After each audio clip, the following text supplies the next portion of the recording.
안녕하세요. 대기업의 김기동입니다. 한국가스공사를 제가 직접 조사를 하다가 한 기사를 확인을 했습니다. 근데 기사의 내용 중에 납득이 되지 않은 내용들이 있었습니다. 그렇기 때문에 제가 해당 내용을 직접 조사를 하였고요. 관계자 분과도 대화를 완료를 하였습니다. 과연 그렇다면 팩트는 어떤 것이고 한국가스공사의 진실된 모멘텀은 어떤 게 있을까요? 해당 내용 지금부터 저와 함께 알아보도록 하겠습니다. 먼저 기사의 내용 함께 살펴보도록 할 텐데요. 기사 내용의 주요 골자는 바로 이것입니다. 이 천연가스 수요가 급증을 할 것으로 예상이 되고 있는 상황이고, 이에 따라서 한국가스공사가 수혜를 받을 것이다 라는 내용인데, 이런 내용이 과연 진실일까요? 저와 함께 팩트체크 해보도록 하겠습니다. 내용 살펴보면은 이 한국가스공사의 투자 포인트로 라니냐로 인한 한파로 인해서 천연가스 수요가 급증을 하고, 이렇게 천연가스 소비가 증가함에 따라서 한국가스공사의 매출 증대로 나타날 것이다 라고 주장을 하고 있습니다. 그리고요, 이 겨울철 난방 수요에 따라서 가격이 천연가스는 큰 폭으로 변하죠. 그렇기 때문에 압도적인 성과를 보였고, 이게 한국가스공사에게 수혜라는 내용인데, 과연 이 내용이 진실일까요? 일단 팩트 먼저 함께 살펴보면은요, 한파에 대한 내용은 맞습니다. 기상청의 3개월 전망에 따르면 올해 12월 기온은 평년보다 훨씬 낮을 가능성이 굉장히 큰 것으로 나타나고 있는 상황입니다. 또한 라니냐 시기에는 시베리아의 차가운 공기가 동아시아로 더 강하게 유입이 되고, 겨울 동안 한반도의 폭설과 함께 강력한 한파가 발생할 가능성이 커진다라고 볼 수 있겠습니다. 그리고 이렇게 한파가 오고 많이 추워지게 된다라고 한다면 당연히 따뜻하게 지내기 위해서 에너지 소비량이 증가를 하겠죠. 그러면 에너지 소비량이 증가를 하면서 난방에 줄을 수 있는 천연가스 가격도 급등을 한다라고 볼 수 있겠습니다.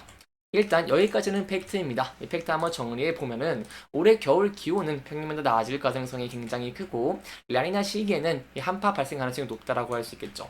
이에 따라서 에너지 소비량이 증가를 하고 천연가스의 가격 상승으로 이어진다라고 볼 수 있겠습니다. 하지만 이러한 부분이 한국가스공사에게 수혜일지는 의구심이 드는 내용들이 있습니다. 그렇기 때문에 제가 직접 관계자와 대화를 진행을 완료를 하였습니다. 이 천연가스 수요 가격 증가가 수혜인지 제가 직접 여쭤봤어요. 바로 여기에 대한 답변은 이렇게 나왔습니다. 당연히 이 수혜는 아니다 라는 내용을 들었습니다. 그렇다면은 제가 앞서서 팩트체크를 할 때 한파는 맞다라는 설명을 들었습니다. 그럼 현재 이 천연가스의 수요가 증가할 것으로 예상이 되고 있는 상황인데, 한국가스공사는 이에 따른 어떠한 영향을 받을까요? 근데 한국가스공사는요, 다 계획이 있습니다. 한국가스공사 이 수급 계획을 세웠습니다. 그리고 판매 예상 물량을 세우다 보니까 이러한 계획이 맞는 모습을 보이게 된다라고 한다면 손해를 볼 수 없는 상황이다라고 할 수 있겠습니다. 그리고 또 실질적으로 저희가 천연가스의 선물 가격을 함께 살펴본다라고 하시면 좀 큰 폭으로 상승하는 모습을 보이긴 했지만, 최근에 소폭 조정을 받고 있는 모습을 보이고 있는 것을 확인을 할 수가 있습니다. 여기에 대한 내용을 기억을 하면서 추가적인 답변들 함께 살펴보도록 하겠습니다. 자, 답변의 주요 골자는 이렇습니다. 천연가스 수요 증가에 따른 대응 전략으로 현재 가격이 상승을 하고 있는 상황은 아니다 라는 답변을 들었고요. 보통 손해는 가격이 갑자기 상승을 해서 비슷한 가격에 물량을 들어와야 하는데, 현재의 가스 가격과 유가가 크게 급변하는 상황은 아니다라는 답변을 들었습니다. 또한 이렇게 큰 폭으로 상승을 한다라고 하더라도 한국가스공사는요, 원료비 연동제를 사용을 하고 있죠. 그렇기 때문에 원료비 연동제로 인해서 사온 만큼 요금으로 부과가 되기 때문에 비싸게 사왔다고 해서 꼭 손해는 아니다 라는 내용들은 꼭 염두에 두셨으면 좋을 것 같습니다. 뭐 이렇게 원료비 연동제를 한다라고 한다면 낭만비 인상 요인이 되기는 하는데, 뭐 현재 유가의 가격이라던가 가스의 가격을 봤을 때 뭐 크게 뛰고 있는 모습은 아니기 때문에 그렇게 보기는 어려운 내용이 있어서 여기에 대한 걱정은 조금 덜었으면 좋겠다라고 좀 설명을 드릴 수가 있겠습니다. 그리고 유가도 제가 좀 더 여러분들에게 추가적으로 설명을 드리고 싶은데요. 사실 유가적인 측면도 저희가 이스라엘과 이란의 중동의 진화적 리스크가 굉장히 커지고 있음에 따라서 유가 급등에 대한 우려도 큰 상황이죠. 근데 실질적인 유가의 가격을 함께 살펴본다라고 한다면 유가의 가격은 현재 좀 낮은 부분에서 형성되어 있는 모습을 확인할 수가 있습니다. 제가 직접 관계자와 대화를 진행해 본 결과 이 유가가 반등을 하긴 했지만 사실 그 전보다 떨어지는 수준이죠. 이 상반기까지는 80불을 상회를 하다가 그 전부 다 더 떨어지는 수준을 보여주고 있기 때문에 현재 유가가 위협적인 정도는 아니다라는 답변을 들었습니다. 따라서 가스에 대한 가격과 유가에 대한 가격은 그렇게 우려가 큰 상황이 아니기 때문에 여기에 대한 걱정은 좀 덜었으면 좋겠고요. 추가적인 내용은 제가 계속해서 여러분들에게 전달해 드리도록 하겠습니다. 자, 여기까지 저희가 팩트체크 함께 살펴봤습니다. 그렇다면 저희가 이 이후에 또 어떠한 내용들을 기다려 볼 수가 있을까요? 사실 한국가스공사에게 있어서 미수금이 굉장히 중요한 상황이죠. 미수금을 해결할 수 있을지 여부가 중요한데 여기에 대해서 저희가 좀 기대해 보시는 모멘텀이 있기 때문에 여러분들에게 좀 설명을 드리려고 합니다. 여기에 대한 내용은 바로 이 국정감사입니다. 국정감사가요, 10월 7일부터 25일 동안 진행될 예정인데, 사실 여러분들 좀 생각을 하셨을 겁니다. 이 국정감사 같은 경우에는 끝나고 나면 좀 부실 국감이라는 소리가 어김없이 나오는 만큼 여기에 대한 기대감이 그렇게 큰 상황은 아닙니다. 하지만 현재는 조금 다른 모습을 저희가 기대해 볼 수가 있겠는데요. 여기에 대한 근거로 두 가지를 조금 설명을 드리려고 합니다. 자, 첫 번째는요, 2024년 국정감사 이슈 분석 보고서에서 이 가스요금 현실화에 대한 내용이 나왔기 때문입니다.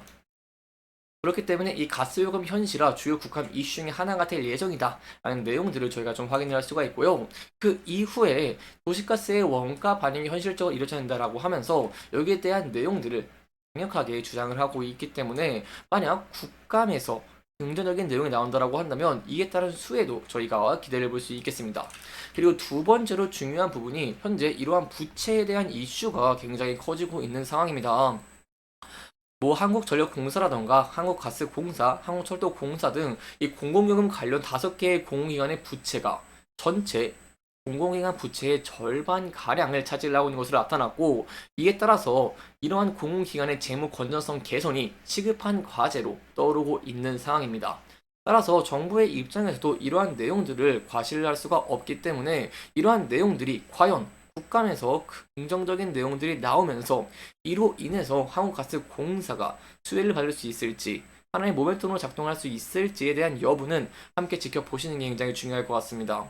제가 여기에 대해 직접 관계자와 대화를 진행해본 결과에서도 이런 국감에서 좀 긍정적인 내용이 나온다라고 한다면 한국가스공사에게도 수혜적인 부분을 기대해 볼 수 있다는 답변을 들었기 때문에 여기에 대한 내용 제가 계속해서 여러분들에게 전달 드리도록 하겠습니다. 자, 여기까지 저희가 한국가스공사의 팩트에 대한 내용, 그리고 향후에 좀 기대 가능한 모멘텀들까지 함께 살펴보면서 진행을 했고요. 마지막으로 차트적인 부분까지 함께 살펴보고 마치도록 하겠습니다. 차트 함께 살펴보시면은요, 최근에 한국가스공사의 주가가 좀 큰 폭으로 하락을 했기 때문에 많은 분들의 우려가 있으실 거라고 제가 좀 생각을 합니다. 그렇기 때문에 좀 대응 전략을 짜는 것이 굉장히 중요하다고 볼 수 있겠는데요. 일단 이 부근대에서 좀 기대해 보실 만한 포인트가 단기 이평선인 121선입니다. 앞서서 121선에서 지지를 받은 흔적들을 확인할 수가 있기 때문에 추가적인 조정이 나올 시에는 121선에서 지지를 받을 수 있을지 여부가 굉장히 중요하다라고 볼 수 있겠고요. 그 이후에는 이 많은 매물대들을 소화할 수 있을지 여부도 중요한 포인트 중에 하나다라고 볼 수 있겠습니다. 하지만 저희가 좀 기대 가능한 포인트가 많죠. 대왕고래에 관련된 이슈도 좀 긍정적인 모습들이 보이고 있고, 향후 관련된 일정들이 계속해서 진행됨에 따라서 한국가스공사의 수혜가 부각되는 부분들을 기대해 볼 수가 있겠습니다. 따라서 이러한 내용들이 부각되면서 한국가스공사가 추가적으로 큰 폭으로 상승하는 모습을 보이겠다라고 한다면 이렇게 단기적 고점 부근을 다시 한번 높은 거래량과 함께 돌파를 하면서 추가적인 상승세를 이어나갈 수 있을지에 대한 여부도 함께 지켜보시는 게 중요할 것 같습니다. 이렇게 이번 영상에서는요, 저희가 한국가스공사의 팩트체크와 좀 중요한 모멘텀이 어떤 게 있을지까지 함께 살펴보면서 진행을 했고요. 해당 영상은 개인적인 의견이 많이 들어갔기 때문에 투자자분들의 주관적인 생각과 해당 내용을 토대로 현명한 선택을 하시면 좋을 것 같습니다. 이렇게 영상 잘 보셨다면 다음 영상도 시청해 주시길 바라면서 오늘 영상 마무리하도록 하겠습니다. 끝까지 시청해 주셔서 감사합니다.